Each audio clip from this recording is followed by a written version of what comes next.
Hello student, very good morning to all of you. How are you? I hope you all are happy, healthy and fine at home. Do you remember what were we discussing yesterday? I think we were discussing about the intramolecular glycosidation reaction. What do you mean by the intramolecular glycosidation reaction? First of all, glycosidation reaction means what? How the process are taking place, that reaction and everything we have learned in that lecture. So today what we are going to discuss, let's look at here. It will be the last point of this course of the syllabus. So generally as we are discussing synthesis of disaccharide, trisaccharide and polysaccharides. In that, under this heading we are going to discuss classics in total synthesis of natural products, oligosaccharide and glycoconjugate. These are classics in total synthesis of natural products, oligosaccharides and glycosaccharide. And as we know that natural products exhibit the different biological activities, and therefore it is essential to study these type of the natural product and with respect to oligosaccharide and glycoconjugates. As we know that oligosaccharides are, it is one of the class of carbohydrates, and if you broadly speak about carbohydrates are polyhydroxyaldehydes containing polyhydroxyaldehyde or ketone or a compound on hydrolysis produce the sugar unit are known as carbohydrates, and it is mainly divided into three types. One is a monosaccharide, second is a oligosaccharide and third one is a polysaccharides. And oligosaccharide further classified into three types: disaccharide, trisaccharide and tetrasaccharide.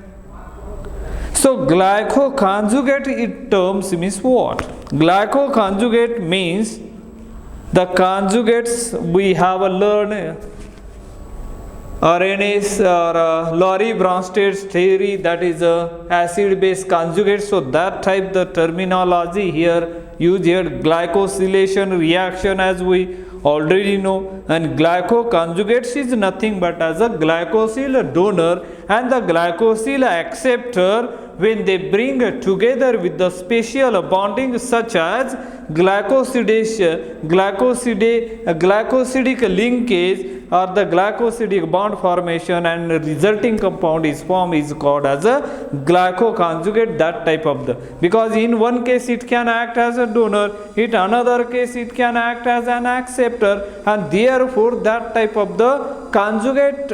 Similarly, suppose as two acids are there, if you remember the nitration reaction in the nitrating mixture, we are considering as both the acid, one is a nitric acid and another one is a hydrochloric acid. When we are making as a mixture, there becomes one is a acid, act as an acid, one act as an base, and in such a pairs we are getting as a conjugate, and therefore that terminology is termed as a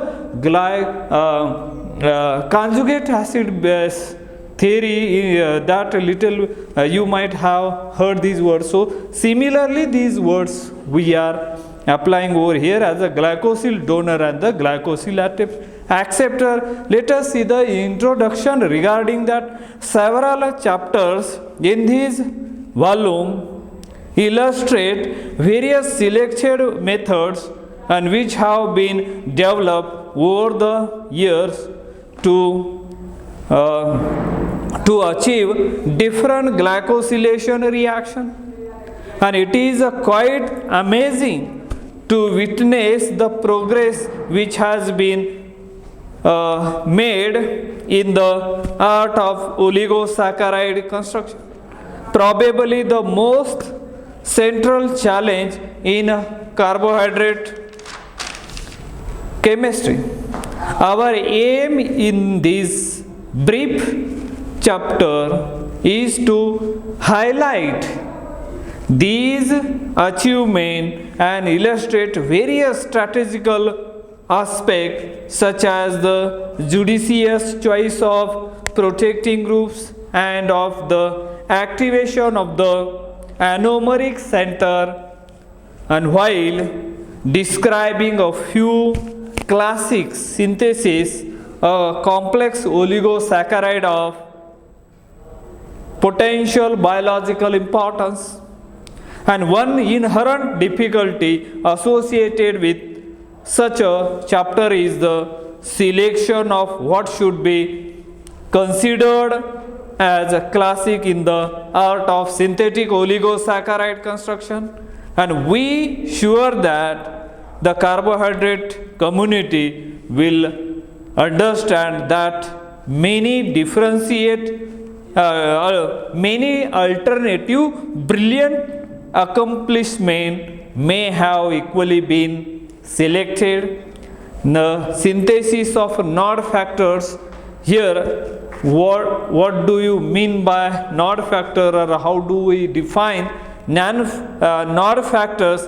Let's see here the two node factors 1 and 2, which is represented in a scheme 1, are secreted by bacteria fixing atmospheric nitrogen, and that's why it is essential over here. Let's see how we can represent that compound over here. Let's see that here I am showing this is one of the compound which I am going to show over here. See here, this is the compound which I am trying to represent it here, or trying to write over here. Then O here, this we can OH representing over here, and then must be here we can show OSO3 Na, OSO3 Na, that is a sulfonate type of the compound,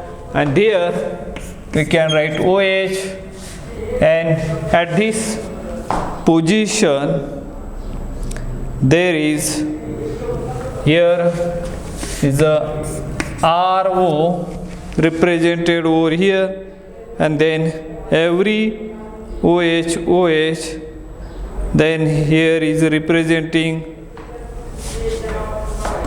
OH, then at this position here is a hydroxy, here also as a hydroxy compound is written over here, and mainly other here containing NH double bond O, then double bond 2,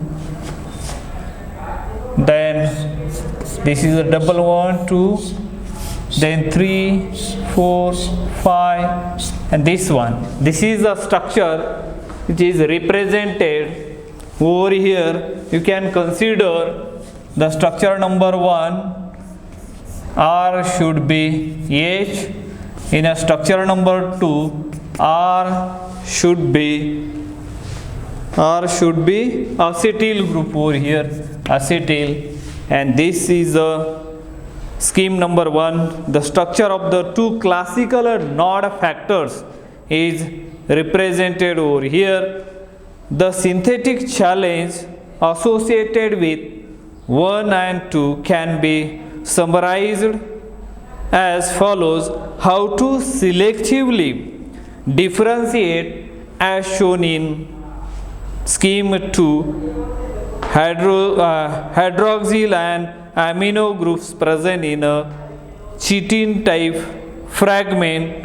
So that is scheme number 2 also represented over here. So this is a first structure.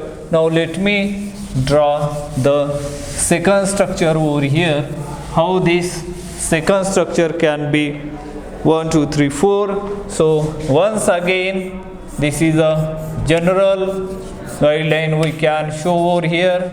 This type of the structure, then we can show this is a structure, then this is O, then we can show over here at the terminal one there is a hydroxyl group which is not definitely assigned whether it is above or below.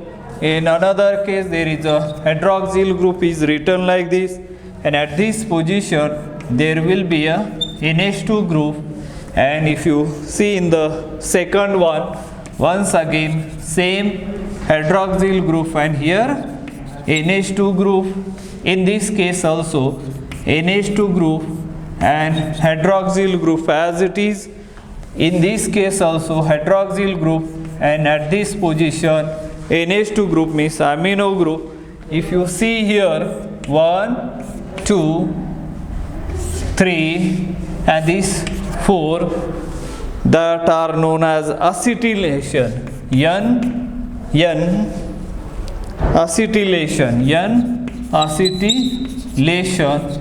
N-acetylation is shown over here, and this sulfation is, this terminal is a sulfation, and here at this O-acetylation node 2 only, here is a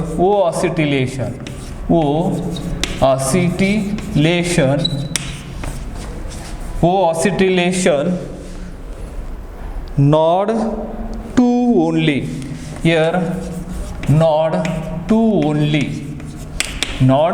only.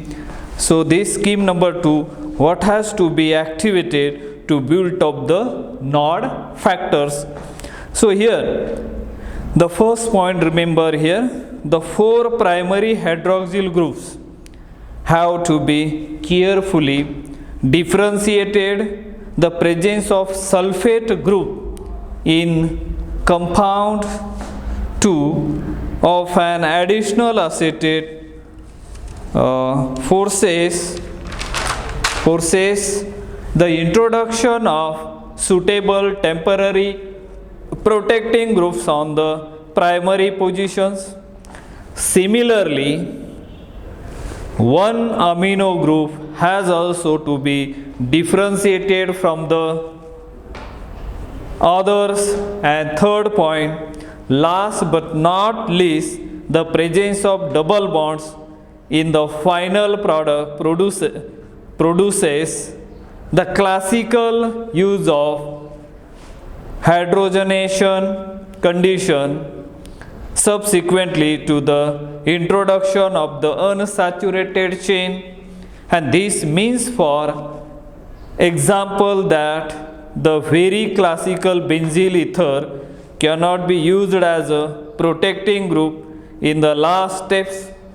And this kind of problem is similar to the one met in the synthesis of sphingolipids, where a double bond is also present in the sphingosine moiety. And now we are actually going to learn the Casey-Nicolou synthesis. He had done that synthesis in 1992. Let us see that synthesis over here. So here we are going to discuss this synthesis in detail. The Casey, that is the Casey-Nicolou,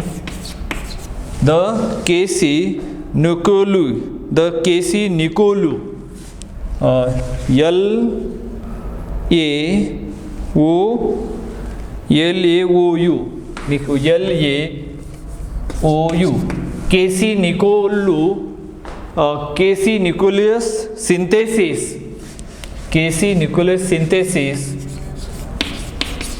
synthesis in, he did this synthesis in 1992.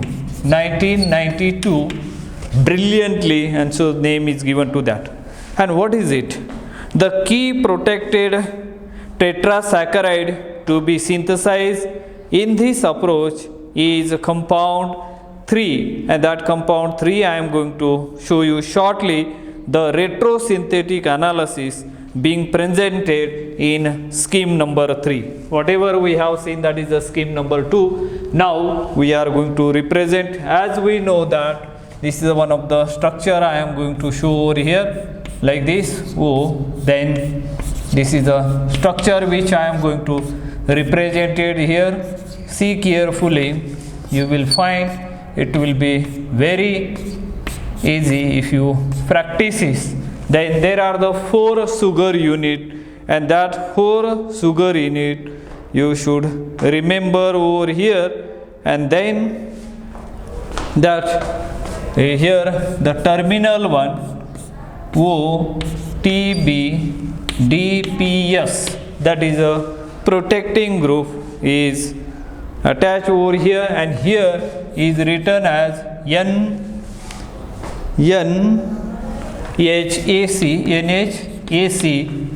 Here also we can show NHAC acetyl group, and here we can represent it OMP, that is a methyl, that type of the protecting group MP. Here also as a OMP. Then here we are going to show TBDMS,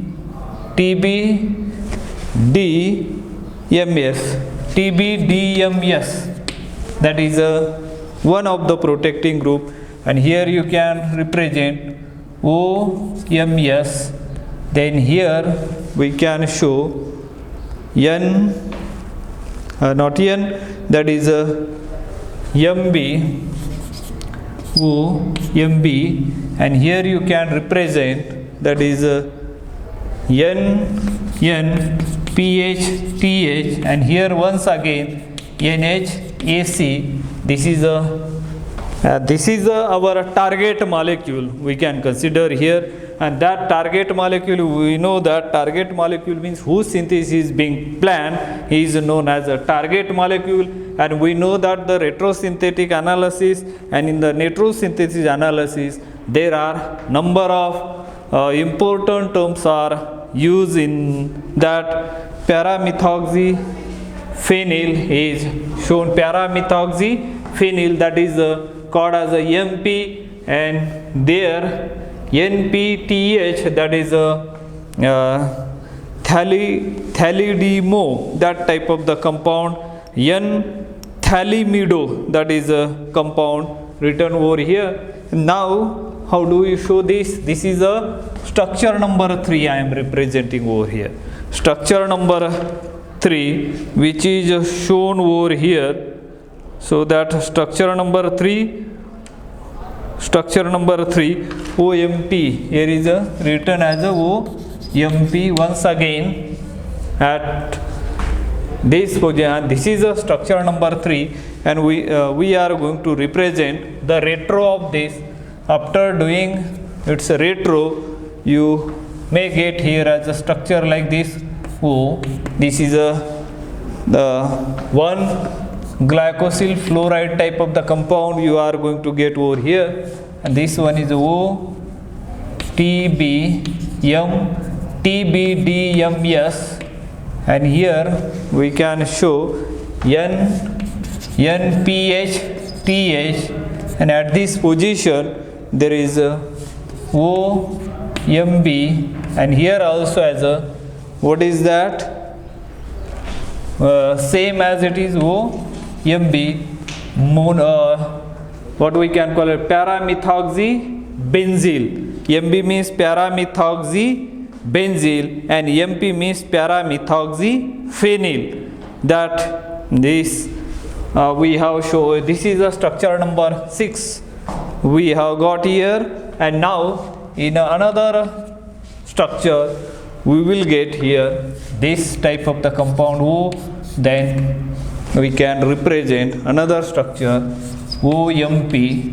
Here we can attach NPHTH, and here we can represent here OTBDPS, that is structure, and here we can show O hydroxyl group over here HO, and then here we can show OMP, that is a paramethoxyphenyl. This is a structure number 4 I am representing over here, and from this we can get another retro, which is the compound I am representing here. You can note down this one.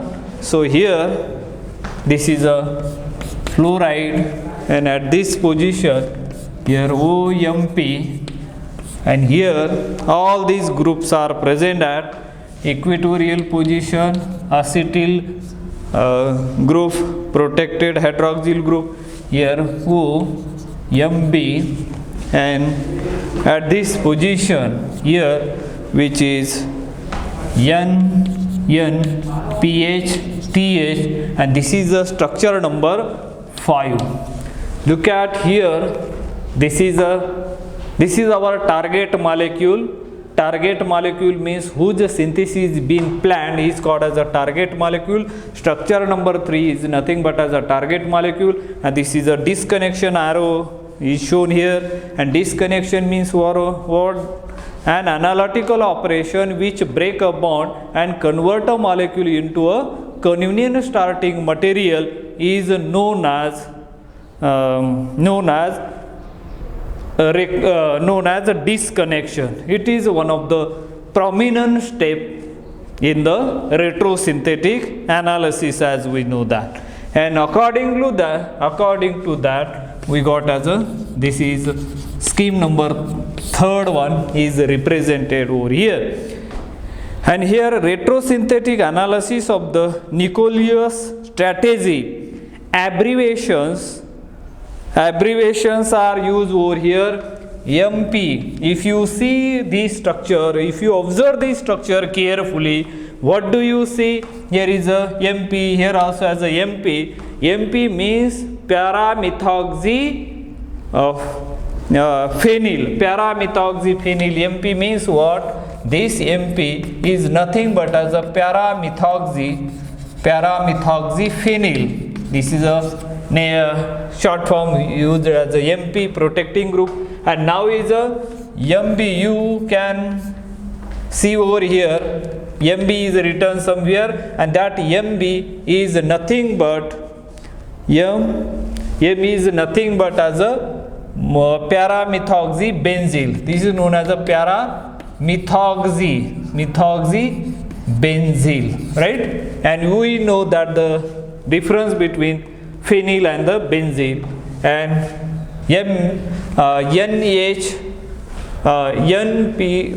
PHTH, that NPHTH is nothing but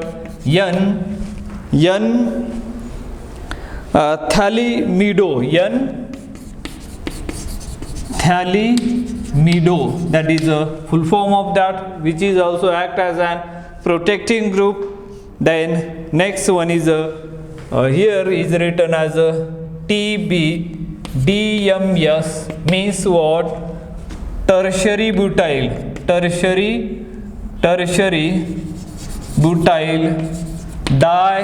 dimethyl silyl,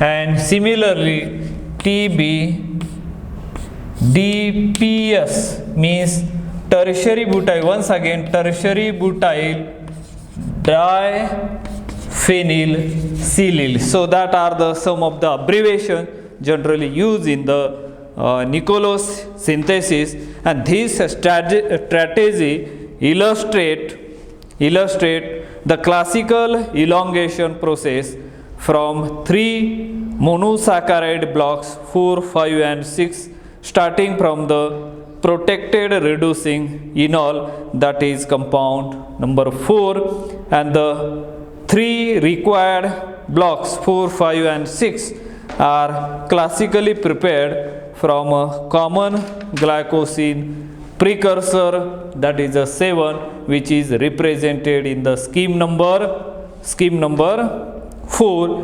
And let's see that scheme number 4 once again over here. Just now we have seen what are the abbreviations are used in the Nicholas, that we have just now we have seen, that is a target molecule. First one, we know that we carried out the retrosynthetic analysis of that structure number 3, and we got the compound which are the possible starting material, and from that or starting material you can call it as a precursor, and by using that now we can do the synthesis of that one.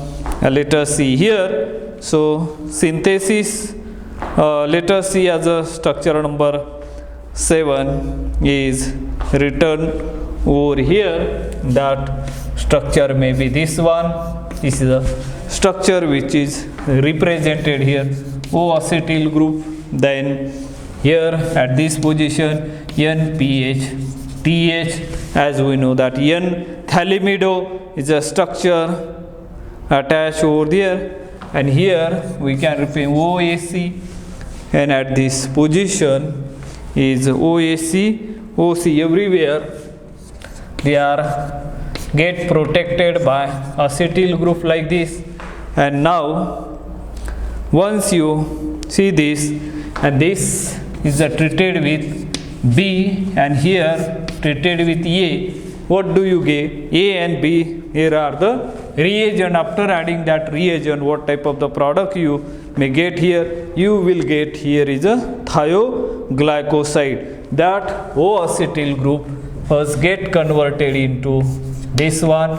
Let us see here, we will get as a this compound, and yes, pH, this is a thioglycoside, as we know that, and other part remains as it is, so you can represent as it is acetyl group over here, and here is a NPH TH, and then on this if you treat as a B reagent, and you are going to get here similar product O here, and then this methoxy group O, you may attach over there.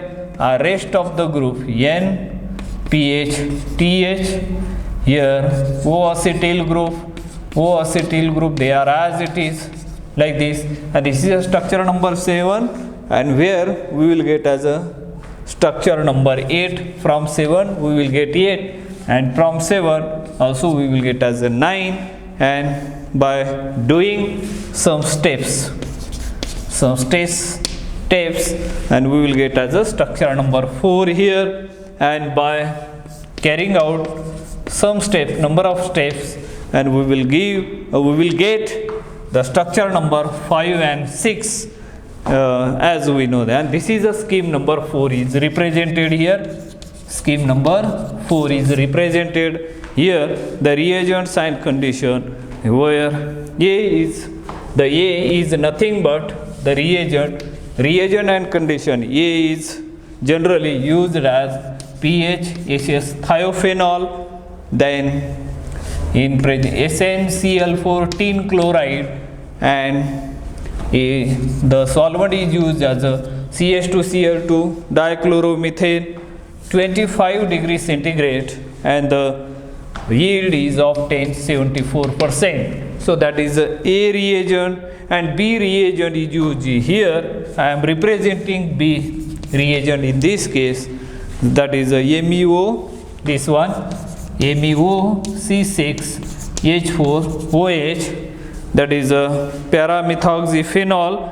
The reagent one SnCl4 thionyl chloride, and another one is a CH2Cl2, which is used as a solvent in this reaction, and this reaction carried out at 25 degrees centigrade, and the yield obtained near about 72%. In above case 74%, in second case we are getting as a 72% the reagent. I think there are two noticeable feature in the assembly of the monosaccharide blocks, which are to be commented for the benefit of the practitioner. And first, the use of the thalidomide group. See specific comments in box number 1, and the second, the use of the glycosyl fluoride for the construction of the glycosidic linkage. As we know that it can act as an donor, glycosidic donor, and glycosidic acceptor, that is nothing but as a glycoconjugates. So the combination of what we can call it as a CpZmCl2AgClO4. M is as we know that M stand for the metal like a zirconium or the hafnium, is highly efficient for the activation of glycosyl fluorides. Zirconium system exhibiting the most powerful reactivity exhibit are shown here, and this piece of work, the silver perchlorate has been replaced by silver triplet, and which is represented in the scheme number 5. I think that remaining part we will see in the next lecture, how this is helpful to achieve that target molecule. Our ultimate aim to synthesize that target molecule number 3, and as we know that there are that may be as a tetrasaccharide, means 4 sugar units are joined together. And I think with this, let us wrap up the today's lecture. Remaining we will see in the next lecture. Thank you. Have a nice day.